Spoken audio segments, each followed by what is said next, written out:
முருகனை கூப்பிட்டு முறையிட்ட பேருக்கு முற்றிய வினை தீருமே. உடல் பற்றிய பிணியாருமே வாழ்க்கை முற்றிலுமே நலம் பெற்று இனி தூரமெத்த இன்பம் சேருமே. அப்பன் முருகனை கூப்பிட்டு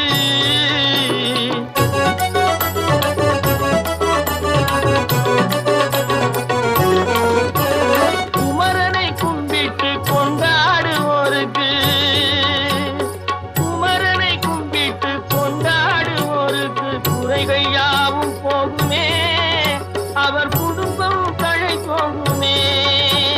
குமரனை கும்பிட்டு கொண்டாடுவோருக்கு குறைகள் யாவும் போகுமே. அவர் குடும்பம் தழை போகுமே. சமர வேலாயுதம் பக்க துணை கொண்டால் சகல பயம் நீங்கும்.